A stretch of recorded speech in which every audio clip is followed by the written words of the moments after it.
All right, time to get warm. So the first thing you're going to do is go through a 4-minute Tabata. So set the clock for 4 minutes. You're either going to run, row, or jump rope, and 20 seconds on and 10 seconds off. So 20 seconds of really hustling. If you're running, you are sprinting. If you're rowing, it is fast. If you are jumping, you're trying to get as many either single unders or double unders. Depending on what you want to work on, you can switch it up. But 4 minutes, get nice, warm, loose, and sweaty. And then from there, you're going to go into 3 supersets. Your first one is going to be 3 banded bear hugs, 5 protract and relax. It'll look like this. I grab onto a band, it's super light, and I press it back away from me and have it strapped across my back. Yeah, from there, I keep my shoulder blades pulled back, so I'm not loosening it. I'm keeping it pulled back, and then I bring myself forward into a plank position. Yeah, or the top of the push-up. From there, I protract, retract. I do that 5 times. I really think about pushing it away and then pulling it back into its socket, right? So become very aware of the differences. You'll do that 5 times, pull it back into its socket, and then slowly bring it back. If you're doing it right, you might need a break after every single rep because it's gnarly, right? So do 1, shake it off, and then you have 3 to get in. So 3 banded bear hugs or 5. Then you're gonna grab onto a set of dumbbells. I want these dumbbells to be very, very light because you're doing flies with them. So even though I am very strong, I have 5 pounds, and hopefully you will too.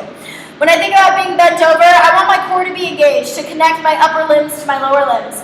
So my feet are directly underneath my hips. I have a soft bend in the knee, and then I bend forward, right? So it's almost like that hang position. Your shoulders are over the bar. From there, I think about going flying out. I want you to do 10 of these with just a slight pause right when you've landed it. You really want to think about kind of firing up that teres major and that teres minor, those rotator cuff muscles that are going to support us when we're here and fire us up when we're here. Yeah, it's the ability, those muscles right now are what I'm contracting and relaxing to be able to bring myself into this front rack position. So you'll do 10 of those, and then you'll just grab onto one of them, and then 15 each side. You're gonna roll your shoulders down your back, squeeze your butt, keep a super tight core, and then find external rotation.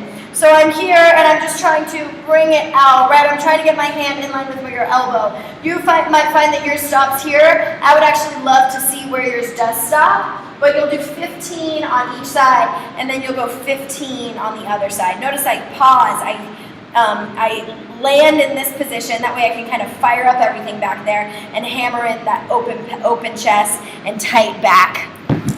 After that, so you'll do 3 supersets of all of that, and then you're gonna bring yourself into 3 rounds, 20 seconds apiece. You're gonna need a med ball for it. Your first one is med ball, mountain climbers. You'll pause. You won't go quickly. You'll go for quality, not speed. Your hands are on the ball. You'll dip and drive and bring your foot all the way to the outside of your hands, and then kind of pause. Stir the pot a little. See if you can't kind of open things up into your hips, and then from there, you'll switch. Once you're kind of open, then you can go a little bit quicker, let's say on like the 2nd or 3rd round. After that, you have hollow rocks. So after that, you have med ball ham curls. It looks like this. It's kind of like a glute bridge plus. The heels dig onto the ball. I reach myself back. The first thing I do is press my forearms into the floor like crazy to lift my chest. Then I lift my hips. Then I bring my heels into my chest or into my bum and lift my hips at the same time. And then slowly come on back. You might need to adjust the ball or your heels or whatever, but you're basically trying to fire up more of your hamstrings than just your glutes. So that's why I like it better than a glute bridge. After that, you have hollow rocks. You're grabbing onto a ball. You're bringing yourself back. You're reaching the med ball up and over your head. And in this hollow body position, you really are thinking about squeezing into your butt. So I don't know if you generally squeeze your butt in a hollow body, or if you even think about it today. Yeah? And then after that, you're going to go through Russian twist punches. So the focus here is to keep your torso upright. So my heels are planted onto the ground. They're not lifted, they're planted. And then I think about leaning back. As I lean back, I grab onto my ball, my core is fired. I try to keep my torso upright, do 20 seconds on one side, and then we'll go into 20 seconds on the other side, right? So combine thoracic rotation with that core strength.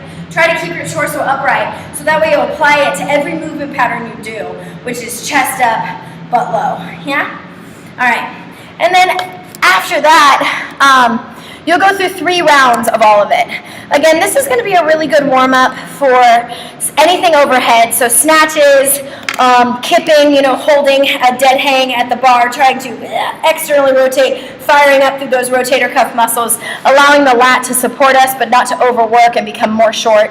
Let some of the smaller muscles do some of the work. It's good. It's going to be great for any kind of pressing. It's going to be great for deadlifts and clean and jerks, that flat back. We don't think about it a lot in terms of deadlifting. It's like, all in through your butt.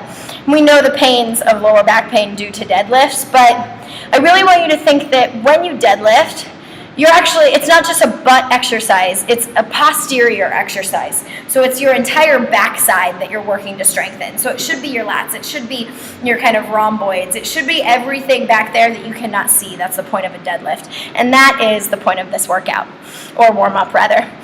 Who knows, it might feel like a workout. You might need a break afterwards. Anyway, that's your warm up number 1. Have fun with it.